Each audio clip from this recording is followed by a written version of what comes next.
हो तो नियति भी आपका साथ देती है। ये सिर्फ कहावत नहीं है, इसका एक अद्भुत उदाहरण है बिहार के समस्तीपुर जिले के मोरो प्रखंड की बेटी अंजलि शर्मा, जिन्होंने अपनी नियत और संकल्प से संघर्ष करते हुए यूपीएससी परीक्षा में 450वीं रैंक हासिल की है। जिस हालत और हाल में वो इस मुकाम तक पहुंची वो अविश्वसनीय है। सुनकर यकीन नहीं होगा कि अंजलि की आंखों की रोशनी 80% से अधिक कमजोर है। अंजलि की कहानी आंखों में आंसू लाने के साथ प्रेरणा से भरी हुई है। नमस्कार। संघ लोक सेवा आयोग यानी यूपीएससी के नतीजे आ गए हैं और इस बार भी बिहार के छात्र छात्राओं ने अपना दबदबा कायम रखा है। इस वक्त हम हैं समस्तीपुर के सारंगपुर पश्चिमी पंचायत के एक छोटे से गांव व्यासपुर, जहां की बेटी अंजलि शर्मा ने यूपीएससी क्रैक किया है और 450वां रैंक हासिल किया है। खास बात यह है कि अंजलि ठीक से देख नहीं सकती हैं, 90% तक इनकी आंखों की रोशनी नहीं है और इन्हें राइटर के जरिए एग्ज़ाम इन्होंने दिया है और सफलता हासिल किया। हालांकि इससे पहले उन्होंने बीपीएससी में भी सफलता हासिल की और आरडीओ के तौर पर उनकी ट्रेनिंग चल रही थी, लेकिन इस बार उन्होंने अपने चौथे प्रयास में सफलता हासिल किया। हम अंजलि से बात करेंगे। अंजलि, सबसे पहले आपको बहुत बहुत बधाई। धन्यवाद। कितना मुश्किल था यूपीएससी क्रैक करना? जी, यूपीएससी जैसा कि हम सब जानते हैं, ये भारत का सबसे प्रतिष्ठित और सबसे मुश्किल एग्ज़ाम माना जाता है। तो मुश्किल तो रहा है और ये मेरा 4th अटेम्प्ट था, तो फिर लंबा जर्नी रहा है। ये तीसरा मेंस और मेरा पहला इंटरव्यू था। फर्स्ट अटेम्प्ट में प्रीलिम्स तक नहीं दे पाई। मुश्किलों की बात करें तो मैंने कोई कोचिंग नहीं ली है, तो सब कुछ मुझे खुद से सीखना पड़ा। आजकल ऑनलाइन की वजह से बहुत चीज़ें आ गई हैं आपके घर बैठे बैठे, तो यूट्यूब और कुछ ऑनलाइन वेबसाइट्स के सहारे मैंने पढ़ाई की और स्टडी मटेरियल वगैरह की दिक्कत तो रही है, लेकिन वही है, सपोर्ट रहा है फैमिली का। तो अपनी बहन से, भाई से, किसी पढ़वा के या फिर और दोस्तों के हेल्प लेके, तो ऐसे करते करते करते अपनी गलतियों से सीख के तो इस बार फाइनली कर पाई। आपने बीपीएससी भी कंप्लीट की थी, उसके बाद आपने यूपीएससी के एग्ज़ाम निकाले। सबसे बड़ी बात यह है कि आपको देखने में समस्या है, आप राइटर के जरिए परीक्षा देती हैं। कैसे हुआ ये हादसा आपके साथ? जी, ये 2011 की बात है, नवंबर, जब मैं क्लास 10 में पढ़ रही थी, तब अचानक मेरे सिर में दर्द होना स्टार्ट हुआ। तो हम सिर दर्द को बहुत सीरियसली लेते नहीं हैं, एक कैजुअली लिया मैंने भी। बहुत दिन तक दर्द हो रहा था, तो फिर जब बहुत सीरियस हुआ तो मैंने घर में बताया। फिर डॉक्टर को दिखाए, तो ऐसे करते करते थोड़ा सा लेट हो गया डायग्नोसिस में। एक्चुअली वो मेनिंजाइटिस निकला और उसमें मेरी ऑप्टिक नर्व्स डैमेज हो गए। सो वो अभी उसका कोई क्योर नहीं है, तो उसी में मेरी आईसाइट चली गई। आईसाइट चली गई। ऐसे में ज़्यादातर छात्र छात्राएं जो होते हैं देख नहीं सकते। यूपीएससी के परीक्षा तो वैसे ही बहुत मुश्किल होती है और आपने आंखों की रोशनी नहीं होने के बावजूद इसकी पढ़ाई की। कहाँ से प्रेरणा मिली? कैसे लगा आपको कि यूपीएससी क्रैक करना चाहिए? जी, आईसाइट जाने के बाद ऑब्वियस सी बात है कि लगेगा सब ख़त्म हो गया है, लेकिन मैं बहुत लकी फील करती हूँ कि मुझे ऐसे सपोर्टिव पेरेंट्स मिले हैं। उन्होंने बेटी बेटा में कभी कोई डिस्क्रिमिनेशन नहीं किया और इक्वली सपोर्ट किया। हमारे यहाँ से बहुत मिल रहा था उनको कि लड़की है, पढ़ाना ऐसे आइस दिखता नहीं है, भेजना सुरक्षित होगा या नहीं। फिर भी उन्होंने किसी की नहीं सुनी, भेजे स्कूल 11 में स्टार्ट किया।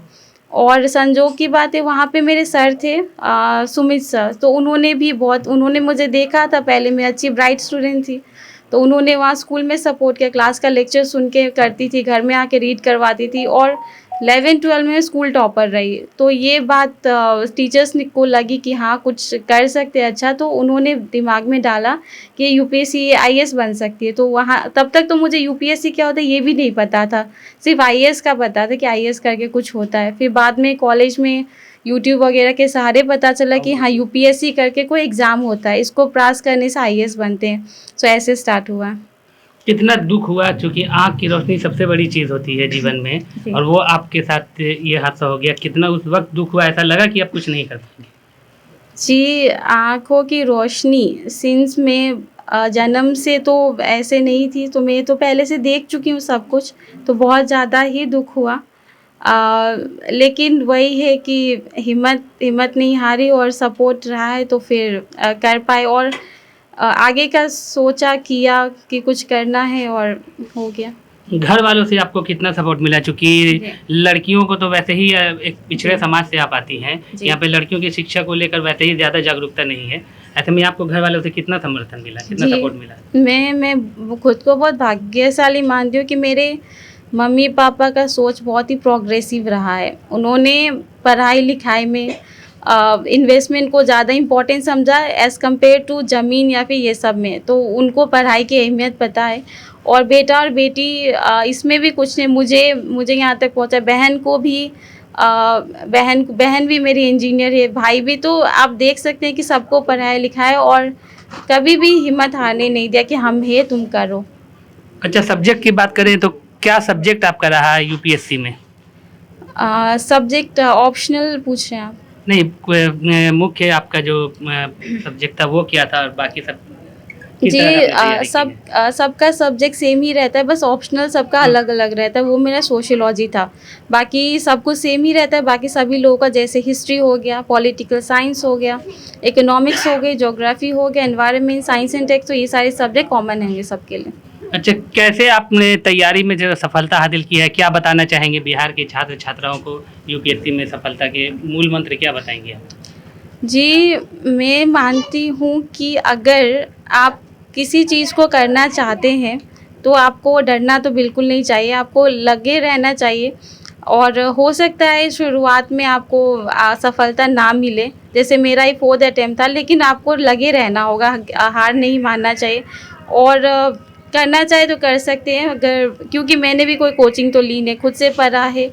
सो ऐसा सब लोग, अगर मैं कर सकती हूँ इतने सारे चैलेंजेस के बावजूद, तो आप सब लोग भी कर ही सकते हैं, बस हौसला चाहिए। अच्छा, आपने चौथे अटेम्प्ट में सफलता हासिल की है, 1 2 3 बार आप असफल हुई, क्या ऐसा नहीं लगता कि लोग कहते होंगे कि अब ये नहीं हो पाएगा? डिमोटिवेशन भी होता है कभी कहीं? जी, लोगों ने तो कभी डिमोटिवेट मुझे वैसे किया नहीं है। मैं खुद ही फेल होने के टाइम लगता था, लेकिन वापस लोगों ने, दोस्तों ने या फिर घर वालों ने उठाया है कि नहीं कर सकते हैं। तो ये एग्ज़ाम सबको पता ही है कि मुश्किल है, तो इसमें उतना वो नहीं है। हाँ, लेकिन एक बैकअप एक होना ज़रूरी लगता है मुझे। जैसे मेरा बीपीएससी था तो वो निकल गया, तो लगता था हाँ, अगर यहाँ नहीं हुआ तो मेरे पास दूसरा ऑप्शन है। तो आई थिंक बैकअप ज़रूरी रहता है। अच्छा, जब रिजल्ट आया तो सबसे पहला क्या रिएक्शन था? कि आपको उम्मीद थी कि इस बार सफलता मिलेगी? जी, मुझे लगता था कि लिस्ट में नाम आ जाना चाहिए, बाकी जी होप तो था। अच्छा, क्या संदेश देंगी आप बिहार के छात्र छात्राओं को, जी बिहार, विशेषकर जी लड़कियों को? जी, बिहार राज्य जैसे हम सब जानते हैं कि बहुत कारणों से रहता है सुर्खियों में, लेकिन हमारे यहाँ टैलेंट की कोई कमी नहीं है और स्पेशली बेटियों में तो बहुत ज़्यादा क्षमता है, हुनर है। सो उनको बस चाहिए कि उनको एक प्लेटफॉर्म मिल सके जिनसे वो कर सके। सो उनको पढ़ाने के लिए उनको सपोर्ट चाहिए, तो वो करना चाहिए और जितना आगे बढ़ना चाहिए उनको बढ़ने देना चाहिए। तो मैं यही कहना चाहूँगी, आपको जो करना है आप अपने सपनों को जिए। बहुत बहुत धन्यवाद अंजलि, और आपको शुभकामनाएं। आंखों की रोशनी ना के बराबर होने के बावजूद भी बिहार की इस बेटी ने वो कर दिखाया जो लाखों लोगों का सपना होता है। सलाम है अंजलि के जज्बे को। आप अंजलि को क्या कहना चाहते हैं कमेंट करके बताइए और लाखों अंजलियों के सपने को अपने कमेंट के जरिए हौसला बढ़ाइए। देखते रहिए इंडी टाइम्स। नमस्कार।